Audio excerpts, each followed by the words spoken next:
Eh bien, salut à tous, c'est Cosmo. Donc, pour une petite vidéo tuto sur Scrap Mécanique. Oui, c'est pas vraiment basique pour la chaîne, mais je trouve ça plutôt intéressant de vous en faire une petite vidéo. Vous l'aurez vu au titre, comment créer une boucle. Scrap Mécanique, si vous ne le savez pas, jeu de mécanique, jeu de création de véhicules, ou tangent, je sais pas quoi. Donc, vous avez la possibilité forcément de faire des choses c'est spécial. Et pour certains qui veulent faire une ambiance plus libre, ou même des clignotants pour une voiture, ou un piston qui s'active, qui se désactive en boucle, c'est une technique assez simple de faire ça, au lieu de se faire chier à cliquer sur le bouton. Donc pour ce faire, on va avoir besoin de trois choses. Premièrement, basique, bien un timer. Timer, ici, minuteur en langue française. Et ensuite, on aura besoin de deux fonctions logiques. Sachant que je suis en créatif, c'est assez simple à l'écran. Et pour vous, je vous mettrai les crafts en bas à droite, comme ça, vous saurez comment les. Ensuite, vous prenez soit un bouton interrupteur, soit un bouton. Moi, pour moi, je vais prendre un interrupteur. Et pour vous montrer ça, on va prendre un phare, je sais pas moi, le tic d'un clignotant, et un piston avec un bloc pour vous montrer l'optique eh bien, du piston qui s'ouvre et qui se ferme. Pour commencer, comme petite base, hein, voilà, c'est comme ça. Mettre l'exemple ça ici et ça ici pour vous montrer.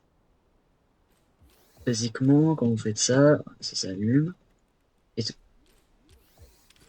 la permission du minuteur va nous permettre, en sachant que c'est un minuteur, de régler le tic. Si je veux qu'il s'ouvre entre 1, 2, 3, 8 secondes, etc., etc. Donc, comme ça, si vous prenez juste un minuteur, vous reliez ça ici, ici, sinon, comme ça, si je relis ça, bon, là, il se passe rien. Alors, si je passe genre 75, vous avez vu, il y a un peu de délai. Alors, mieux, c'est de le faire avec ça. Vous voyez un peu? Nous, ce qu'on veut, c'est que ce délai ne soit pas présent. Ce qu'on veut, c'est que ce délai soit utilisé pour autre chose. Exemple, une boucle. C'est pour ça que les fonctions logiques entrent en jeu. Les fonctions logiques, elles vous permettent, entre autres, hein, de faire quelque chose de logique. Bon, franchement, d'accord. Donc pour ce faire, vous aurez besoin déjà de deux fonctions logiques que vous allez relier de cette manière. Voilà. Une, deux, trois. Trois connexions importantes. À partir de là, vous allez prendre la première fonction logique que vous allez mettre placée en INT.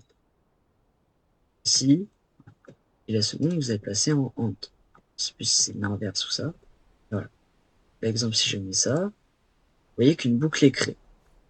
Maintenant, pour régler la boucle à partir d'un bouton, on va connecter ce bouton à ceci.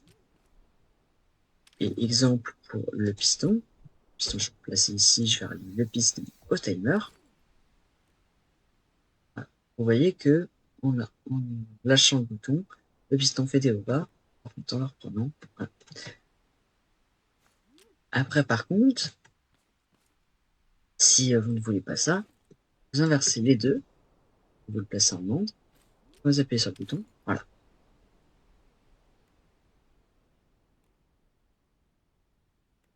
Après, c'est la même fonction pour un phare. Donc pour un phare, vous connectez juste le timer au phare. Là, vous voyez, un clignotant. Cette technique, elle est très compacte, ça évite de faire un système et puis surtout, c'est une technique simple à mettre en place. Même si le craft, je pense, est assez coûteux, c'est une technique simple à faire. Donc sur ce, j'espère que ce tutoriel vous aura aidé à vous permettre de faire une boucle sur Scrap. Et sur ce, moi je vous dis à la prochaine.